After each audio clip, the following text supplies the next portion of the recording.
All right, so in this lecture we are going to be covering annihilation of matter. Last lecture में हम लोगों ने 9.5 19.5 तक complete करा था, where we studied the last topics were Compton effect and pair production. इस lecture के अंदर हम लोग cover कर रहे हैं हमारा annihilation of matter.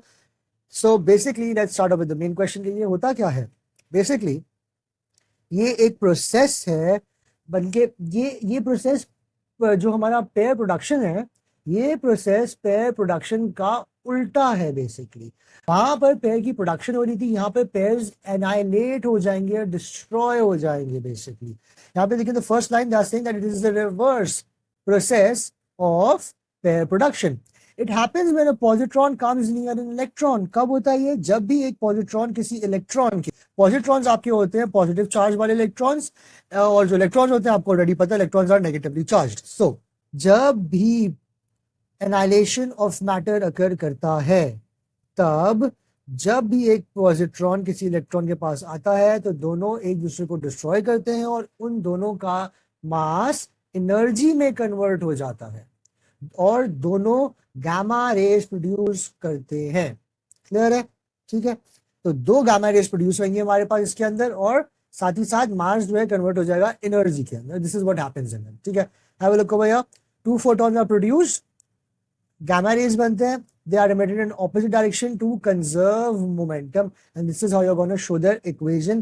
जहाँ पे आप सब देख सकते हैं कि जो इलेक्ट्रॉन है वो पॉजिट्रॉन के साथ रिएक्ट कर रहा है और साथ में वहां पास दो फोटॉन्स निकलते हैं, दोनों ऑपोजिट डायरेक्शन में मूव करते हैं ताकि मोमेंटम कंजर्व हो जाए बेसिक.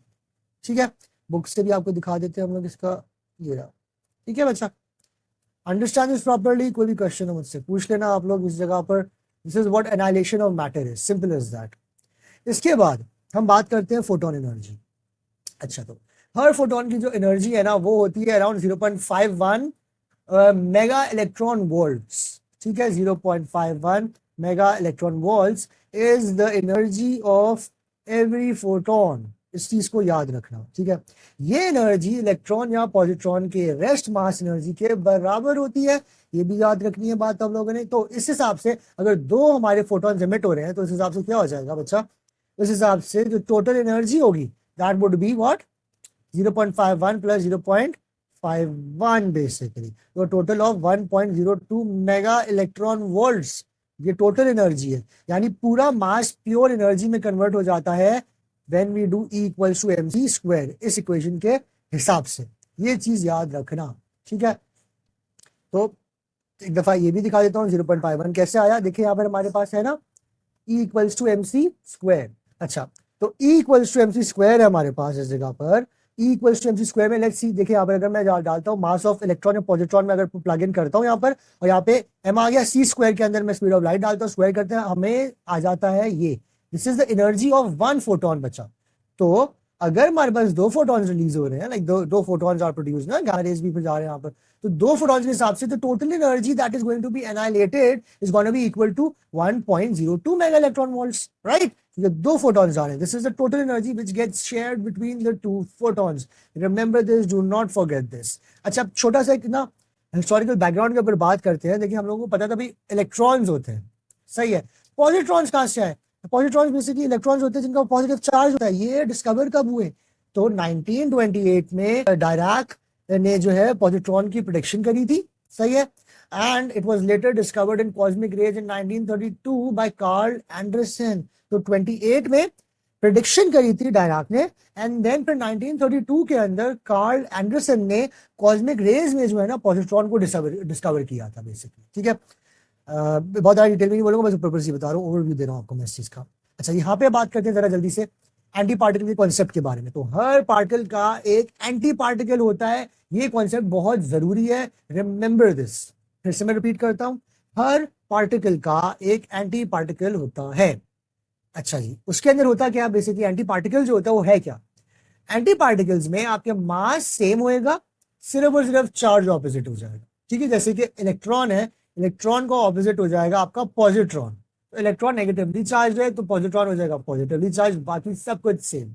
ऐसे ही अगर प्रोटॉन है तो प्रोटॉन्स का जो एंटी पार्टिकल होएगा वो हो जाएगा आपका एंटी प्रोटॉन.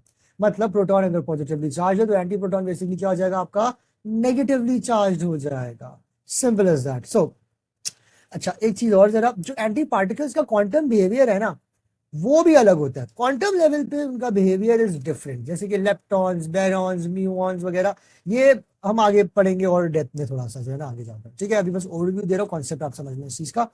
अच्छा, हाउ एनाइलेशन हैपेंस, इस चीज को जरा देखते हैं।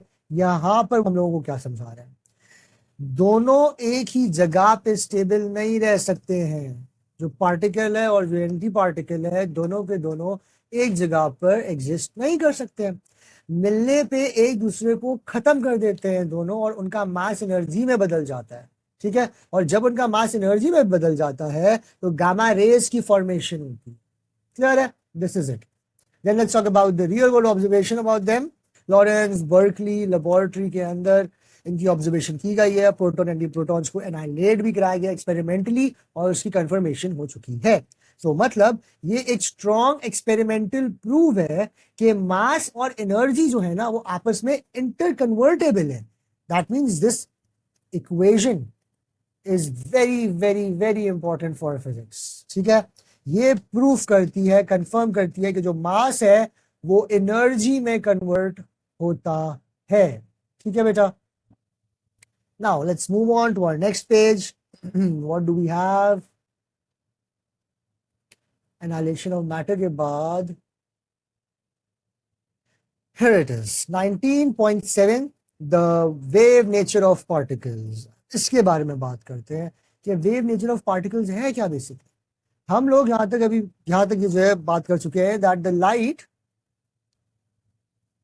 has two kinds of wave. It behaves like a particle and it also behaves like a wave.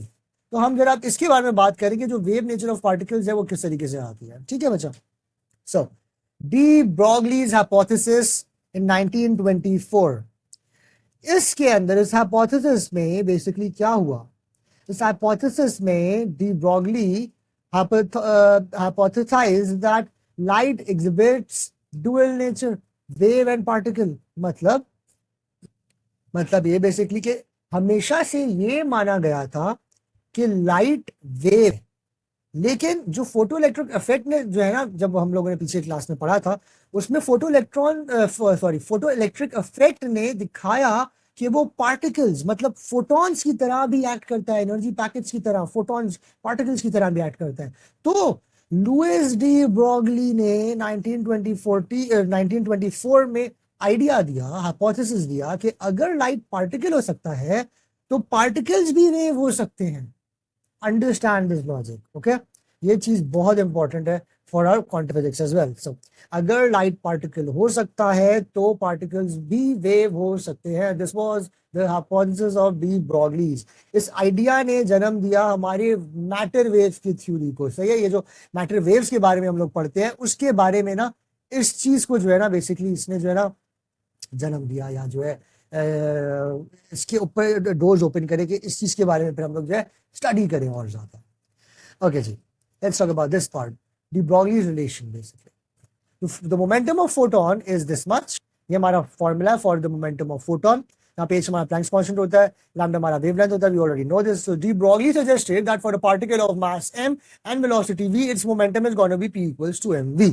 Fair enough, हम लोगों को पता है बात कि जो अगर पार्टिकल को, अगर लाइट को जैसे हम लोग पार्टिकल की तरह ले रहे हैं ना, जैसे फॉर अ पार्टिकल ऑफ मास, कोई भी मास है और वो किसी भी वेलोसिटी पे जा रहा है, तो हमें पता है लीनियर मोमेंटम किसके बराबर होता है, p इक्वल्स टू mv के बराबर होता है, right? So lambda over here हमें पता है, देखिए momentum is equals to Planck's constant over lambda. यहां पर मोमेंटम की जगह मैं क्या लिख दूंगा, p इक्वल्स टू mv है, सो मोमेंटम की जगह मैं लिख दूंगा mv is equals to h upon lambda. फिर लैम्डा को, that is the wavelength, wavelength किसके बराबर हो जाएगी हमारी बच्चों के हिसाब से, h अपॉन mv के बराबर हो जाएगा। This is the equation that we get over here. अच्छा जी, अब ये इक्वेशन हमें क्या बता रहा है, ये हमारा बता रहा है D Broglie's relation, that the light can act that the waves also behave like a particle. If the light, if it is a wave, it can act as a particle, then the waves can also act like particles. Okay, clear है? अच्छा, so knowing the fact that about the de Broglie's hypothesis that कि अगर light particle हो सकती है तो particles भी waves हो सकते हैं, हम लोग आ जाते हैं हमारे इसके ऊपर ये वाले पार्ट के ऊपर, that is the application to the real world objects. For macroscopic objects like a bullet, the wavelength is extremely small. Let's say हमारे पास 20 ग्राम का बुलेट है, it is moving at a speed of 330 meters per second. तो अगर मैं निकालना चाहूँ इसकी wavelength, सही है, देखो पार्टिकल है ना, अभी हम लोगों ने बोला कि पार्टिकल भी वेव हो सकता है फिर, तो अगर बुलेट है, मैं बुलेट की वेवलेंथ निकाल लेता हूँ, assume कर लाइक हम लोग यहाँ पे कंसिडर करें that this particle is going to behave like a wave. So bullet की वेवलेंथ निकाल रहे हैं कैसे, हमारे पास फॉर्मूला आ गया डी ब्रॉगली रिलेशन के हिसाब से, that is lambda equals to h upon mv. I know the value of Planck's constant, constant होती है वैल्यू, हमें बता दिए वेलोसिटी क्या थी बुलेट की, that was 330. I am gonna write down 330 over in the velocity part, and over here in place of m मैं लिख दूंगा 20 ग्राम्स. ठीक है जी, 20 ग्राम्स लिखूंगा, the mass is always taken in kilograms basically, so हम इसको कन्वर्ट करेंगे इनटू 0.02 kg. ठीक है, after this when we solve it, हमें देखिए क्या मिल रही है, ये वेवलेंथ मिल रही है. It is very small, it is around what 1 into 10 to the power -34 meter के करीब की वेवलेंथ निकल रही है. दैट शोज कि जो वेवलेंथ है वो बहुत ज्यादा छोटे है, इतना छोटा है कि हम लोग ये बहुत कह सकते हैं सुकून से कि no wave effect occurs over here. ठीक है, इंटरफेरेंस या डायफ्रैक्शन नहीं अकर होएगा, सही है, because the wavelength is way too small ना बच्चा. देखिए the wavelength is too small to be detected, so no observable wave effects. wave effects हमारे यही होते हैं ना, या तो आपको इंटरफेरेंस होते हुए दिखेगा वेव इफेक्ट के अंदर, या तो डायफ्रैक्शन होते हुए दिखेगा, सही है. बट फॉर इलेक्ट्रॉन्स क्या होता है, इलेक्ट्रॉन की देखते हैं क्या होगा इलेक्ट्रॉन्स के अंदर. Electron moves at a speed of 1 into 10 to the power 6 meters per second. इसको when we plug it in our formula lambda equals to h upon mv, we're going to plug in the mass of electron over here, that is 9.1 into 10 to the power -31 is the mass of the electron, and this is the velocity, that is 1 into 10 to the power 6 meters per second. This is the velocity of the electrons. और ये हमारा planks constant की value, that is 6.16 into 10 to the power -34. इसको solve करते तो देखिए हमारा जो वैल्यू है for the wavelength of electron वो क्या आ रही है, it is around 7 into 10 to the power -10 meters. अब ये जो वैल्यू है ना, इसके ऊपर जो है ना बात होगी, this value is way too small, मगर जो ये वाली वैल्यू है ये हमारी वैल्यू वेव्स की रेंज में आ जाती है. स्पेसिफिकली अगर बात करें तो जो एक्सरेज का जो रीजन होता है ना, एक्सरेज की जो वेवलेंथ का जो रीजन होता है, ये वैल्यू उस रेंज में लाई करती है, ये वाली वैल्यू. तो एक्सरेज में डायफ्रैक्शन हो सकती है, और ये वैल्यू भी हमारे को it is lying in the X-rays range. So इसका मतलब इस वैल्यू से हमें पता चलता है कि इलेक्ट्रॉन्स के अंदर डायफ्रैक्शन पॉसिबल है. रिमेंबर दिस बच्चों. इसको ठीक से समझना, यहाँ पर भी देखिए, यहाँ पे वही एग्जैक्टली वही बातें कर रहे हैं वो लोग, यहाँ पर बेसिकली इसी चीज के बारे में बता रहे हैं. ठीक है ना, if you read it out you will understand कि यही बात हो रही है, सही है. यहाँ पर now we are gonna talk about Davisson and Germer experiment.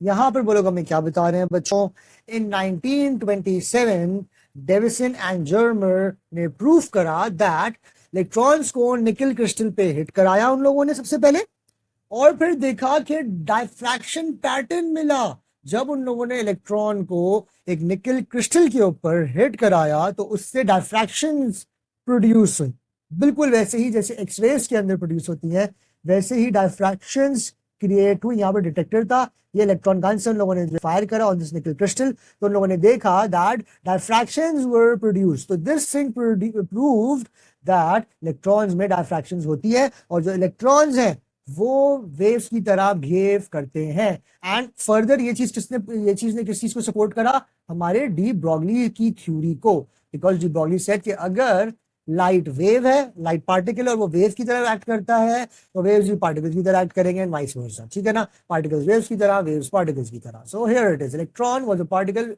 Waves as a wave.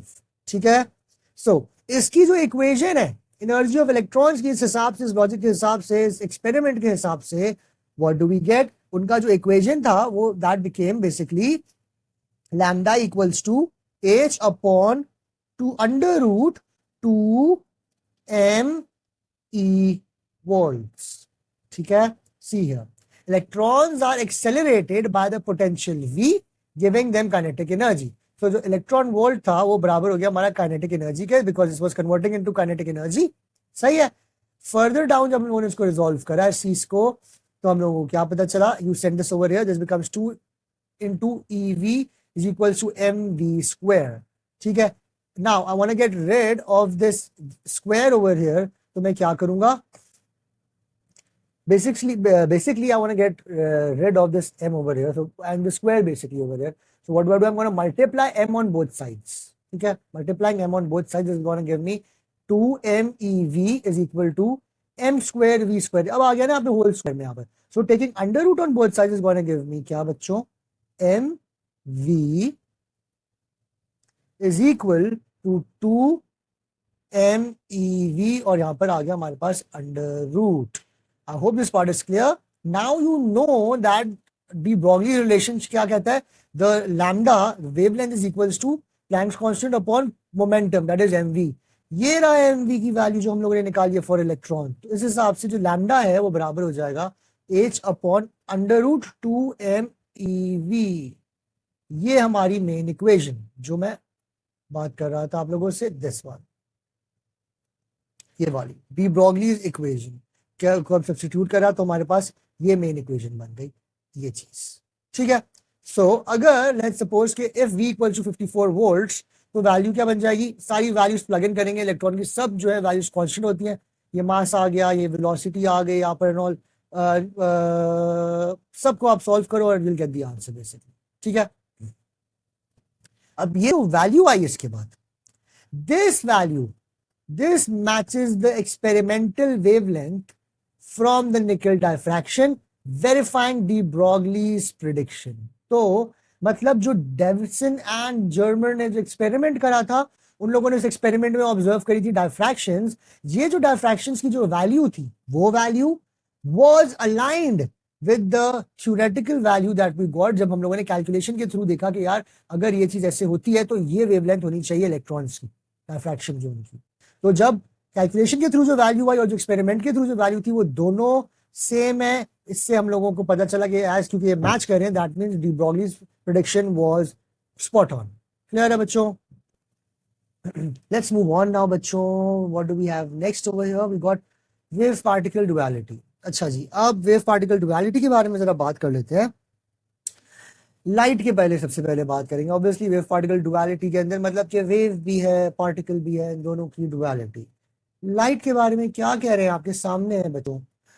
Light that is basically wave की भी बिहेवियर शो करता है और पार्टिकल की भी।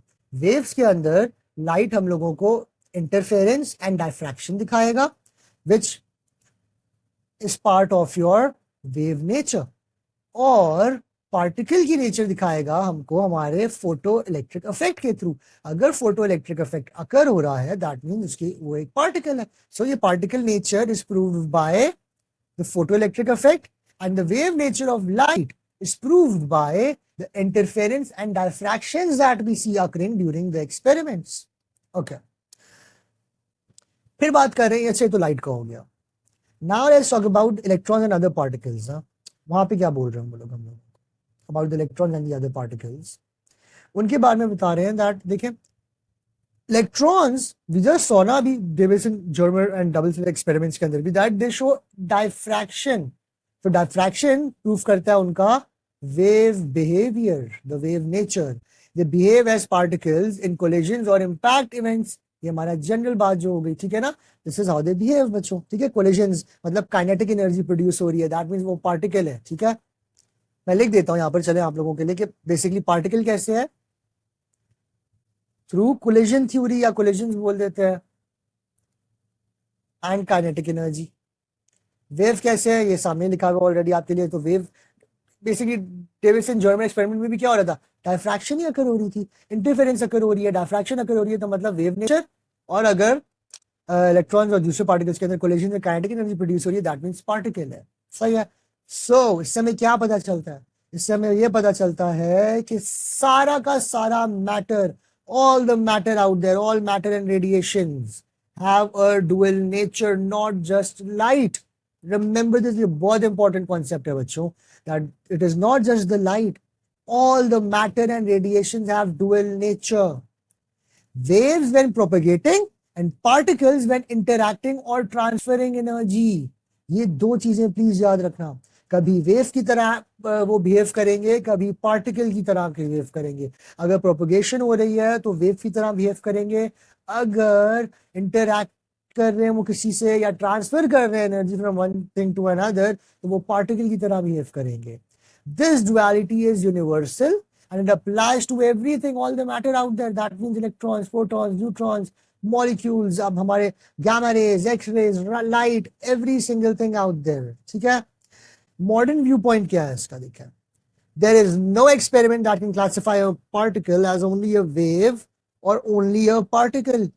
कोई भी ऐसा एक्सपेरिमेंट नहीं है जो ये बता सके कि भाई ये जो मैटर है या ये जो चीज है ये सिर्फ वेव है या ये सिर्फ एक पार्टिकल है. So particles must be interpreted as both. This is wave particle duality. मतलब कि हर चीज दोनों होती है, पार्टिकल भी होती है और वेव भी होती है. इंटरप्रिटेशन पे डिपेंड करता है कि हम लोग उस मोमेंट पे वो जो भी चीज कर रही है उस सिचुएशन के हिसाब से उसका बिहेवियर कैसा है. क्या वो वेव की तरह बिहेव कर रहा है, क्या वो पार्टिकल की तरह बिहेव कर रहा है, ये चीज के ऊपर बात होती है. ठीक है. I hope this part is clear to you guys. Let's move on now. अच्छा, यहाँ पे ये एग्जाम्पल हुआ है, प्लीज इसको आप लोग खुद सॉल्व करके देखना, पहले प्रैक्टिस करना, फिर स्टक एनीवेयर तो मुझसे डिस्कस करना and then I help you out with this because this is an easy example. And हम लोग मूव करते हैं जरा अब यहाँ पर बच्चों, the uses of wave nature of particles. क्या यूजेस है अगर हम लोग पार्टिकल्स की वेव नेचर के यूजेस की बात करें तो वो क्या है? Let's have a look over here बेटा. सबसे पहला यूज बच्चों, the very first use is your electron microscope. ये जो इलेक्ट्रॉन माइक्रोस्कोप है इस आइडिया का प्रैक्टिकल यूज है, ये जो हम लोगों ने अभी पीछे सारा पढ़ा. The very short deep broadly wavelength of electrons is used in electron microscope. Basically क्या हो रहा है यहाँ पर, इलेक्ट्रॉन्स का लैम्डा हम लोगों को पता है बहुत छोटा होता है, बट इनफ होता है कि वो वेव नेचर बिहेव कर सके, मतलब कि जो है वो डायफ्रैक्शंस प्रोड्यूस कर सके. तो इलेक्ट्रॉन का लैम्डा बहुत छोटा होता है, एटॉमिक डिटेल्स विजिबल होती है. नॉर्मल माइक्रोस्कोप से बहुत ज्यादा रेजोल्यूशन मिलता है हमारे को हमारे इलेक्ट्रॉन माइक्रोस्कोप के अंदर. ठीक है. देखिए हम क्या कह रहे हैं, traditional light microscope have resolution limited to the light wavelength of this much, but अगर इलेक्ट्रॉन माइक्रोस्कोप है तो उसकी वेवलेंथ तो इससे भी छोटी होती है, तो वो और ज्यादा जो है हम लोगों को डेप्थ बताएगा और डिटेल्स दिखाएगा. सो electron microscope uses electron beams, not the light. It uses electron beams with a lambda of 0.01 nanometer or smaller.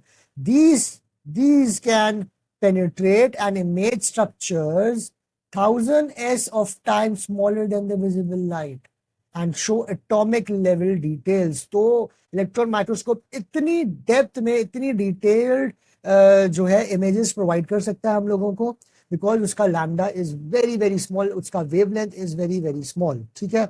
इस चीज को प्लीज याद रखना बच्चों, it's very very important. So ये नॉर्मल माइक्रोस्कोप से बहुत ज्यादा रेजोल्यूशन प्रोवाइड करता है हम लोगों को. ठीक है. Next, how does it work. Electrons को हाई वोल्टेज से एक्सेलरेट करते हैं अराउंड 30 किलोवोल्ट्स या तो उससे ज्यादा. जो हमारा मैग्नेटिक और इलेक्ट्रिक फील्ड्स हैं वो मैग्नेटिक एंड इलेक्ट्रिक फील्ड से फोकस करते हैं, ऑप्टिकल लेंस से नहीं. इस चीज को बहुत याद रखना. लाइट में हमारे पास ऑप्टिकल लेंस होते थे ना, एक बड़ा लेंस होता है एक छोटा लेंस होता है, फिर उसके थ्रू जो है we are able to get all the details on microscopic level. But यहाँ पर ऑप्टिकल लेंसेज नहीं होते हैं, यहाँ पर मैग्नेटिक इलेक्ट्रिक फील्ड से फोकस किया जाता है. और जो सैंपल है ना, सैंपल से इलेक्ट्रॉन्स इंटरैक्ट करते हैं एंड देन इमेज स्क्रीन पे बनती है. इस चीज को समझने की करना आपने सर. ठीक है. So instead of optical lenses, it uses electric and magnetic fields to focus electrons. Electrons interact with the sample, forming a magnified image. Remember this, बच्चों. Resolution क्या है इनकी? They can reach up to 0.5 to 1.0 nanometer of images या resolutions, even 0.2 micrometer optical resolution भी attain हो सकता है. किस चीज के लिए इंपॉर्टेंट है इलेक्ट्रॉन माइक्रोस्कोप हमारा? It is used for cells, viruses, crystals, semiconductor inspections and nano technology. ये सब की सब चीजें जो है हम लोग जो है स्टडी कर सकते हैं using our electron microscope. So remember it, please do not forget this. ये रहा आपका structure block diagram electron microscope का.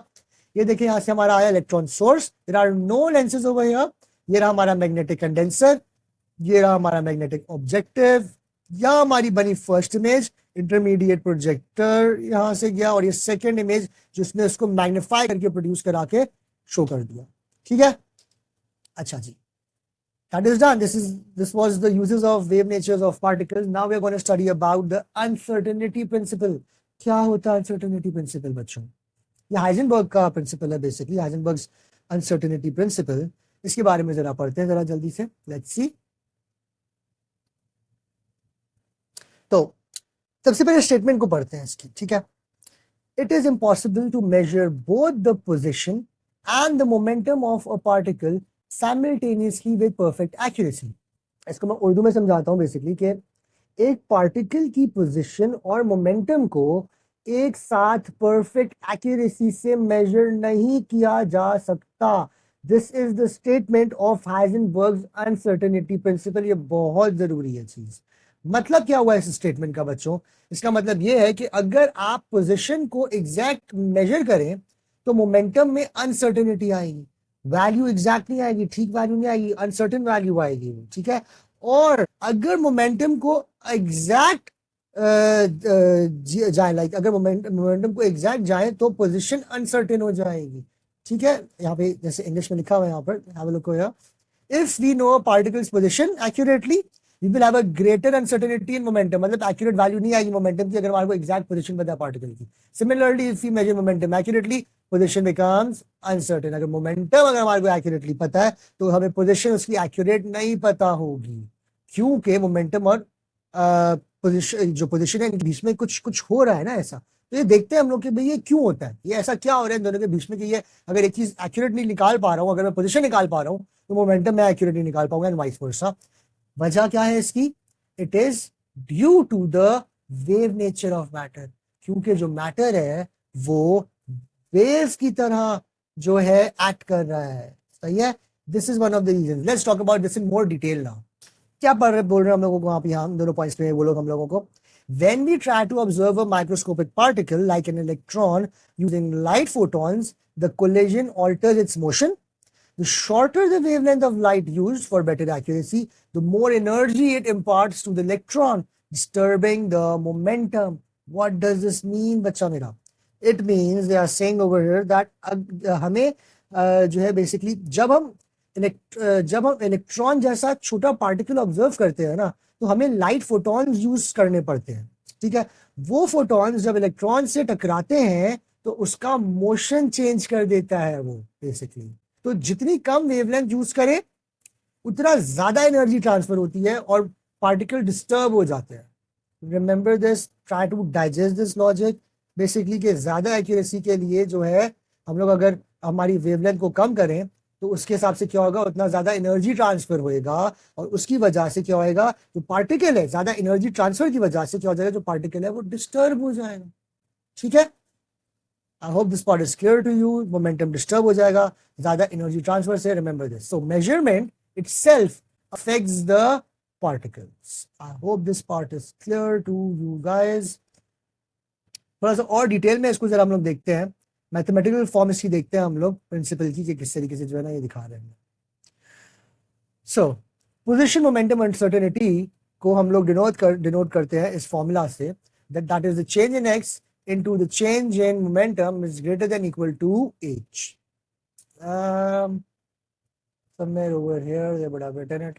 यहाँ पर देखें जरा, इक्वेशन नंबर 19 पॉइंट, ये 9.21, ये वाली जो है ना चीज, ये बहुत मेन है चीज। ये देखते हैं आई कैसे बेसिकली, ठीक है।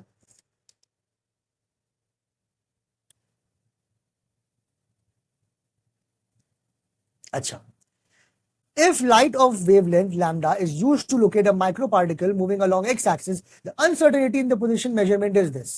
ये uncertainty होगी उसकी position और lambda के हिसाब से।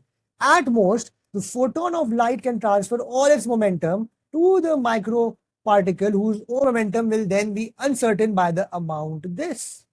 क्या कर रहे हैं यहाँ पर, मोमेंटम जो है, अगर लाइट फोटोन का जो मोमेंटम सारे का सारा ट्रांसफर हो जाए, photon of light can transfer all its momentum, सारा मोमेंटम क्या हो जाएगा, ये हो जाएगा E is equals to H upon mv। हम लोगों ने पढ़ा था ना, I am sorry not P, मेरा मतलब लैम्डा। तो ये हमारा है मोमेंटम, तो P बराबर हो जाएगा h अपॉन लैम्डा के, ठीक है। This is all of the momentum, right, the Broglie's equation ना ये वाली। तो ये फॉर्मूला हम लोगों का यहां पर आ गया। चेंज इन मोमेंटम अगर हो रहा है, सारा कन्वर्ट हो रहा है मोमेंटम, तो ये चीज बनेगी। मल्टीप्लाइंग दीज टू अनसर्टेनिटीज, ये एक अनसर्टेनिटी है पोजीशन की और ये मोमेंटम की अनसर्टेनिटी है, इन दोनों को हम लोग आपस में मल्टीप्लाई करते हैं, it gives us this equation. यहां पर ये वाली इक्वेशन दे देते हैं। चेंज इन एक्स बेसिकली क्या है आपका, लैम्डा है, ठीक है। और जो आपका चेंज इन मोमेंटम है वो आपका बेसिकली क्या, एच अपॉन लैम्डा है। तो जब आप इन दोनों को आपस में मल्टीप्लाई करो, ये और ये कैंसिल हो जाता है, और you get to know that change in x and change in momentum is gonna be equal to the Planck's constant basically. तो ये जो इक्वेशन है, ये वाली इक्वेशन जो है, this is the mathematical form of uncertainty principal. Please remember this. ये क्या स्टेट कर रही है, ये बता रही है, देखिए यहाँ पर, it states that the product of the uncertainty change in x in the position of a particle at some instant and the uncertainty change in p in the x component of its momentum at the same instant approximately equals the Planck's constant। जो बोला है ना उसको आप लोगों ने सिर्फ theory words में करके लिख देना, बेसिकली थ्योरी की फॉर्म में, ठीक है। ये जो इक्वेशन बनी है इसको आप वर्ड्स में लिख देंगे, सिंपल आपका जो है ना एक्सप्लेन हो जाएगा। ऑलराइट, यहाँ पे काम खत्म नहीं हो रहा है, एक चीज और है, देखें जरा यहाँ पर, there is another form of uncertainty principle, एक और फॉर्म है अनसर्टेनिटी प्रिंसिपल की, that relates with the energy of particles, जो पार्टिकल की एनर्जी से भी डिपेंड करती है। अभी हम लोगों ने ऊपर पढ़ा था इस चीज के बारे में, इसी के साथ साथ टाइम के ऊपर भी। So it relates the energy of the particle and the time at which it had the energy. So इसके हिसाब से our equation becomes like, let's say if change in E is the uncertainty in our knowledge of the energy of our particle, and if time interval during which the particle had the energy this much is this much, ये uncertainties है, ठीक है ना। Plus minus में जो values लिखी हुई है ये uncertainties है कि ऊपर नीचे इतनी वैल्यू, ठीक है। तो change in energy multiplied by change in time, इसको जब सॉल्व किया जाता है तो ये भी किसके बराबर आ जाता है, हमारा Planck's constant के बराबर। So thus more accurately we determine the energy of a particle, the more uncertain we will be of time during which it has that energy। क्या मतलब हुआ इस लाइन का, बेसिकली वो हमें ये बताना चाह रहे हैं यहाँ पर बच्चों, दैट कि अगर किसी पार्टिकल की एनर्जी एक्यूरेटली जाए हम लोग, तो उसका टाइम ड्यूरेशन अनसर्टेन हो जाएगा। रिमेंबर दिस, अगर एनर्जी भी हम लोग ज्यादा एक्यूरेट एनर्जी की तरफ जाते हैं तो जो टाइम ड्यूरेशन है वो भी अनसर्टेन हो जाएगी, उसमें भी अनसर्टेनिटी आ जाएगी, ठीक है।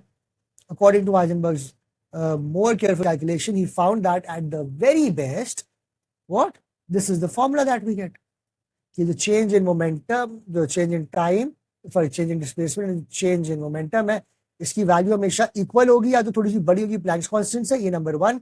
दूसरा, एनर्जी और टाइम का relationship, change in energy into जब चेंज इन टाइम करते हैं, इसकी भी वैल्यू इक्वल या तो थोड़ा सा ग्रेटर होगी हमारे प्लैंक्स कांस्टेंट से। ये दो चीजें बहुत जरूरी रोल प्ले करती है हमारे अनसर्टेनिटी प्रिंसिपल के अंदर, और जो इनकी वैल्यू है that is around this, it is around 1.05 into 10 to the power -14 से लेकर अराउंड अपॉन, अगर हम लोग करें, नहीं सॉरी माय बैड, 4 लिख दिया मैंने, 34, सॉरी, हाँ, this is the Planck's constant value, ठीक है। एग्जाम्पल देखिए हम यहाँ पर क्या हो रहा है बच्चों,